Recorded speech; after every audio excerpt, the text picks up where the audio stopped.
Hello everyone, welcome back to my channel. This is back camera guy for you. Hope my video finds you well. Today I am going to read a passage from the book called The Doctor and the Saint, written by Arundhati Roy. The passage I am going to read is about Surekha Bhotmange. Here it goes. Surekha Bhotmange was 40 years old and had committed several crimes too. She was a woman, an untouchable Dalit woman, who lived in India, and she wasn't dirt poor. She was more educated than her husband, so she functioned as the head of her family. Dr. Ambedkar was her hero. Like him, her family had renounced Hinduism and converted to Buddhism. Surekha's children were educated. Her two sons, Sudhir and Roshan, had been to college. Her daughter Priyanka was 17 and finishing high school. Surekha and her husband had bought a little plot of land in the village of Khairlanji in the state of Maharashtra. It was surrounded by farms belonging to caste that considered themselves superior to the Mahar caste that Surekha belonged to. Because she was Dalit and had no right to aspire to a good life, the village panchayat did not permit her to get an electricity connection or turn her thatched mud hut into brick house. The villager would not allow her family to irrigate their field with the water from the canal or draw water from the public well. They tried to build a public road through her land, and when she protested, they drove their bullock carts through their field. They let their cattle loose to feed on her standing crops. Still, Surekha didn't back down. She complained to the police, who paid no attention to her. Over the month, the tension in the village built to fever pitch. As a warning to her, the villagers attacked a relative of hers and left him for dead. She filed another police complaint. This time, the police made some arrests, but the accused were released on bail almost immediately. At about 6 in the evening of the day they were released, that was 29th September 2006, about 70 incensed villagers, men and women, arrived in tractors and surrounded Bhotmange's house. Her husband Bhaiyalal, who was out in the field, heard the noise and ran home. He hid behind a bush and watched the mob attack his family.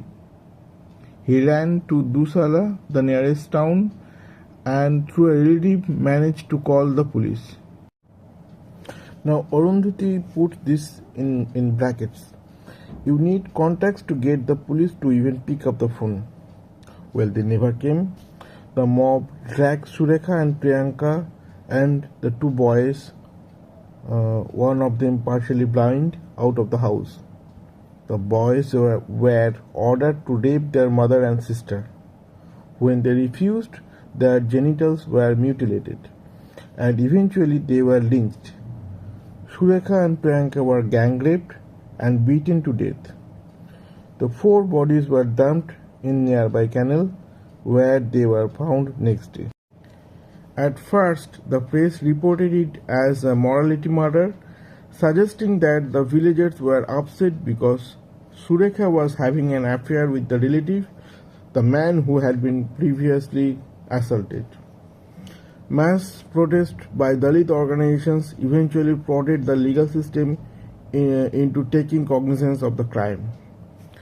Citizens Fact-Finding Committee reported how evidence had been tampered.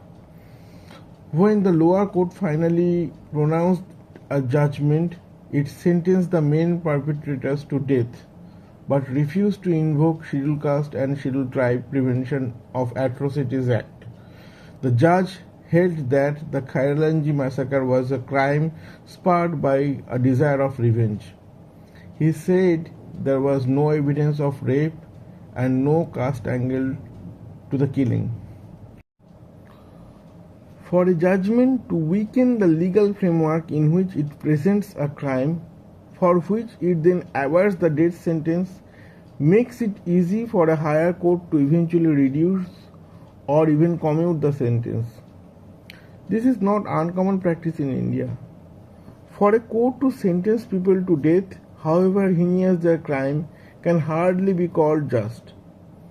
For a court to acknowledge that caste prejudice continues to be a horrific reality in India would have counted as a gesture towards justice.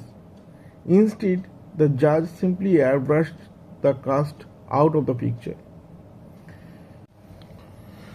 Surekha Bhotmange and her children lived in a market-friendly democracy. So there were no I am Surekha petition from United Nations to the Indian government, nor any fears of messages of outrage from heads of state, which was just as well because we don't want daisy cutters drop on us just because we practice caste. Okay, got it. Surekha Bhotmange and her children lived in a market-friendly democracy.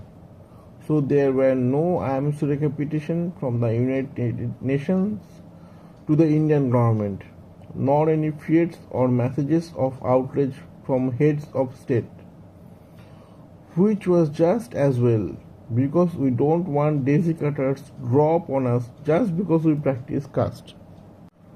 So that's the story of Surekha Bhotmange. Now I'm leaving that with you and hope this will trigger something in your mind. Hopefully you'll learn or you'll acknowledge caste issue is still there and still there very prominently in our society. Thanks for watching.